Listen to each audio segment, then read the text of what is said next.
Welcome to my channel. Shushu qurux soo dhawaada asxaabteyda. Maanta waxaan sameynaa khalto oo tadwiir shacar khalto oo timaa dheereynaysa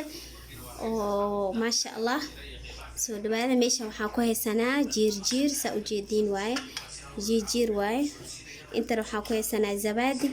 Inta waxaan ku haysanaa saliid oo qumbaha sa u jeedin. Marka tan qofkaan haysanin saliidan tan oo la soo iidan jaahiska tan ku darsanay tan adaahisanay tan ku darsan kartaa caadi waaye waa saliid qumba labadaba waa isku mid saas oo la socda marka waan soo khalaatayna ku soo shubanay zabadiga marka qof walbo ala xisab timahaaga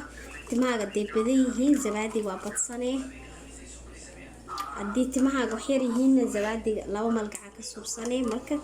tintaada ala xasab tinta badnideeda iyo dhererkeeda waaye marka maasha Allah khaltadan khalto fiican way aad ugu faa'iiday timahana waa bixinay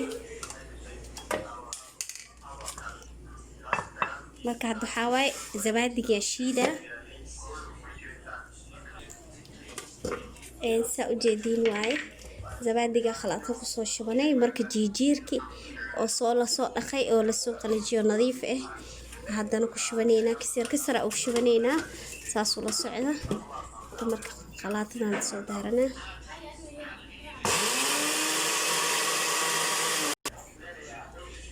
inta dhimneed haddana aan ku soo wada darsanayna hal xab zabadi waaye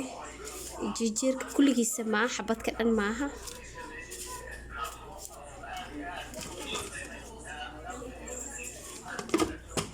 soo khalaataynayna sa u jeedin waaye maasha Allah sidaan noogu soo baxay waa soo khalaatay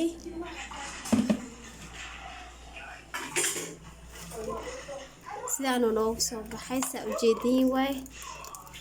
jiirka iyo zabadi leeyahay meesha wax kale kuma jiro hadda waxaan ku darsanaynaa saliid ku darsanaynaa saliidana ku soo darsanaynaa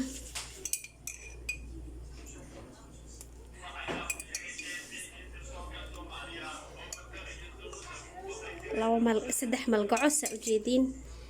oo tan aan ku soo darsaday marka qofkii tan haysanin tan ku darsanaysa waa qumbo oo dabiici qumbiyo oo jadiid oo fresh marka maasha Allah khaltadi waa kana sidaan inoo ku soo baxay marka waxa way timaha soo marinay timaha marka soo marisid baca soo gelinay mara marka ku soo duubay marka bacda gelisid madaxi waxa ku duubay mara ku duubay laano waa dadaadana sas yani tinta korka dhan kaaga daadana marka mara ku duubay marka maasha Allah khaltadan ana barooway timahana way bixinay wayna badinay katiifay ka dhigay maasha Allah marka waxa aniga jarribay oo ani ku faa'iiday leeni soo gelinaa saas ula socda marka ana ku faa'iiday marka aniga ku faa'iiday ani soo dhigay marka maasha Allah asxaabteyda waxaan rajaynaa inaa ii saartiin sidaan ii sheegay way like ii share ii subscribe ii saara marka waxaan leeyahay khaltooyinka dabiiciga sideedaba na faa'iidada ciyow ma soo daharto waxa way laazim waa ina sabarka u yeelataa oo adiga mu agal yani ugu yaraan waa 6 shuhur 6 bilood waa ina sugtaa wixii ka dambeeyo maasha Allah adi 3 bilood marka mareys khaltada faa'iida ka dareemaysa waxa dareemay inay xaad ku soo baxday isbuuci waxa marsanay 2 mar qofkii fursad si haystan isbuuci 3 mar oo ka dhigaa an isbuuci 3 mar u marsadaa maasha Allah saas ula socda waxaan leeyahay ugu yaraan hal saac ku haynay waxa way maasha Allah sidaan ni sheegay way saas ula socda marka khaltada faa'iido badan ay leedahay faa'iidadeeda waa soo dahartay waan arkay maasha Allah timahay bixinay way badinay xaaday u yeelay qofka xaada lahayn dadka gabdhaha xaada lahayn xaaday u yeelay maasha Allah jabhada dhan waa buuxsamay wajiga hore dhan waa buuxsamaa tin oo qafiif oo badan ka soo baxay maasha Allah taas waa la arkay marka asxaabay waxaan leeyahay sida ni sheegay way like iyo share iyo subscribe ay hilmaamina idinko mahadsan inta ii saartay khayr badan Allah siiyo inta ii saarina insha Allah waxaan rajaynaa inay ii saari doonto wassalaam calaykum